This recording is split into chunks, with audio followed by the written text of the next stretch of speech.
making it out alive. When she told the police, no one believed her story was true.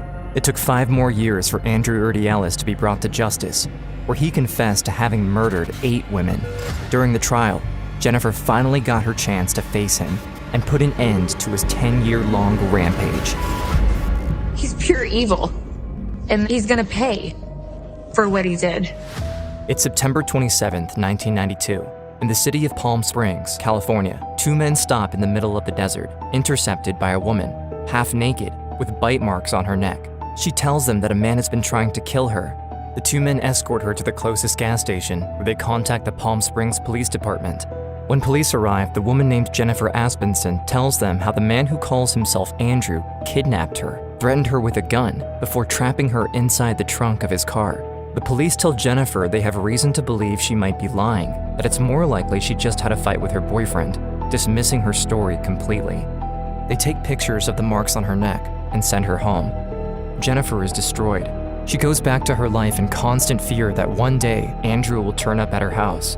After years of dealing with her own trauma, someone knocks at Jennifer's door. It's the California State Police. They ask Jennifer to follow them to the police department. As she's sitting across from an investigator, he shows her pictures of potential suspects, asking Jennifer to identify the man who she claims abducted her 5 years prior. Without looking at the others, she pushes his picture forward with absolute certainty. That's when the officer tells her the shocking truth about the man called Andrew. And he said, this guy is a serial killer. He killed 8 women, and you're the only one that got away. The day before her abduction, Jennifer is on her way to work a night shift, where she attends to children with special needs. I would work from 10 at night till 6 in the morning, but I was young. I was 19. I had a wonderful job. She misses the late bus, worried that if she's late, she might lose her job. A car drives by and slows down next to her. The man inside looks kind and asks Jennifer if she needs a ride. She refuses out of instinct, even though she doesn't feel threatened by the stranger. As the man drives away, Jennifer changes her mind. I did think he's a stranger, but he looked small, glasses on, just harmless. She gets in, and they drive off. During the car ride, they talk about random things, and she starts to get comfortable with him, feeling silly for even worrying about taking the ride. As he drops her off, he asks her if she wants to go to breakfast when she gets off work. She declines, saying she has a boyfriend. The man insists. He asks for her phone number. And I thought, I'm just gonna make up a number and get away from him. During her night shift, Jennifer forgets all about the man she probably won't see again.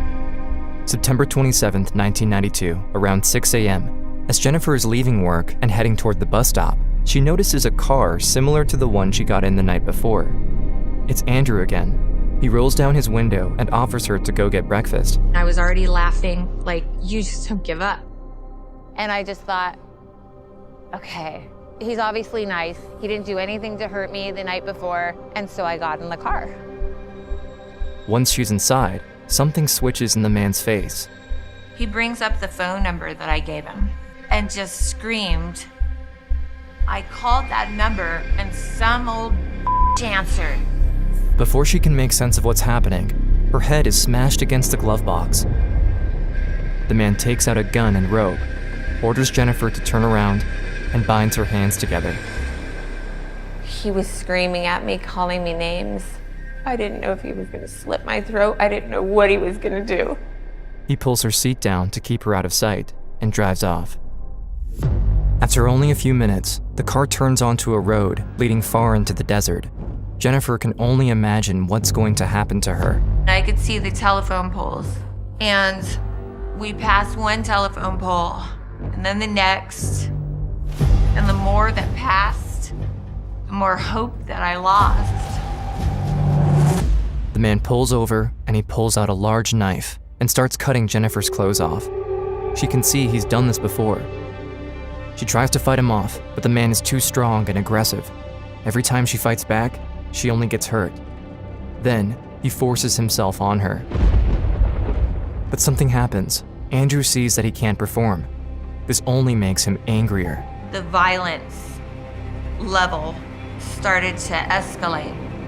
I felt my face get really, really hot. and my vision started to get really weird. For a brief moment, she loses consciousness, only to wake up as he's biting at her neck, screaming like a madman. That's when he got out of the car, and he went to the trunk, and he pulled out a brown shopping bag full of knives. I finally realized he's gonna murder me. She gets out of the car and starts running through the desert. I just ran, and I imagined he was gonna shoot me. Suddenly, she feels a sharp pain on the back of her head. Jennifer falls to the ground as the man is dragging her back to the car. He puts her in the trunk of the car, slamming it shut, telling her he's going to kill her. Jennifer is terrified. She can't see anything. Her hands tied behind her back, locked inside a moving car. Her hope of escape is gone. My first thought was panic, and I just started praying out loud. At that moment, she feels a surge of strength overwhelm her. She pulls her hands apart, breaking the twine that binds them together. She can't believe her hands are free, but there's no time to wait. Andrew is driving her to her grave. In the dark, she can't see anything, but uses her hands to feel her surroundings. She tears the interior of the trunk apart, searching for some way to open it. She pulls on a handle, releasing the cover, but Andrew notices and pulls the car over. Then he came around to the back of the trunk, and he bounced on it. With the trunk barely open, he doesn't see Jennifer's hands are untied, so he slams it shut and gets back in the car. Jennifer can hear the tires are spinning in the sand. She knows he got stuck, and this might be her only chance to escape. She pulls the trunk open and starts to run and run. I turned around, and he was chasing me with a machete. But she doesn't stop. On the road, a car passes by. She begs for their help. The driver locks the door. Seeing Andrew approach with the weapon, the car drives off, so she continues to run and run. She sees a truck getting close. This time, she doesn't take any chances. She stands up, half naked, in the middle of the road, forcing the driver to stop. The two men in the truck get out and take Jennifer in. When she looks back, Andrew is nowhere to be found. And the passenger came and put me in the back seat. They brought me to the local gas station. The police were called, ambulance came, my mom was called. But Jennifer never had the best of relationships with her mother, and so instead of having the support she needs, Jennifer hears her mother yell out that her daughter likes to make up stories, that she does it for attention. So no one believes Jennifer, not even the cops. When you get out of a situation like that, it doesn't always go uphill from there. Year after year, she lives in fear, terrified because the man has her ID cards with her address on it. Some nights, she even sleeps on the roof of her house, afraid that Andrew will turn up to finish the job. She feels unprepared, unable to defend herself. But everything changes when she meets a woman named Mika Moulton. Mika understands what Jennifer went through better than anyone. She lost her son in the worst possible way. It is a very shallow grave, and that it appears to be the outline of a very small torso. Losing a child is something you can never imagine.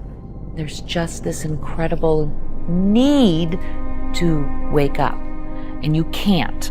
Then she hears the news no parent is ever prepared to hear. There's evidence of exceptionally brutal or heinous behavior indicative of wanton cruelty. Christopher suffered. He tried to shield himself, he tried to fight, but he didn't know how. And that hurt really bad for me. Mika never knew she needed to teach her son defensive measures. But after what happened to him, she wanted to make sure that no other children would go through what Christopher did. She then creates a workshop that teaches kids how to defend themselves against potential attackers.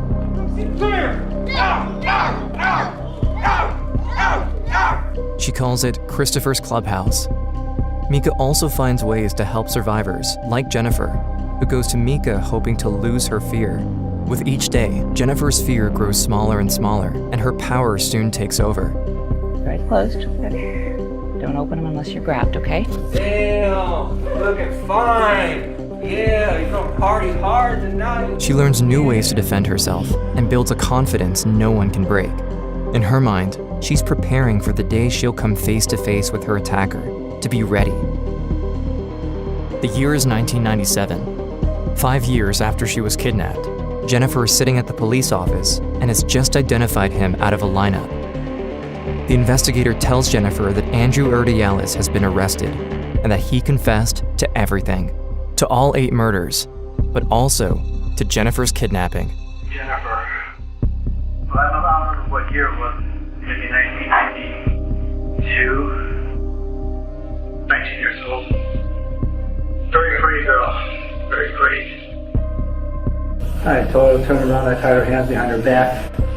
I just had my hand on her throat and I just kept choking and she kept kicking and, you know, her saliva was coming out of her mouth and her face was turning blue and then red.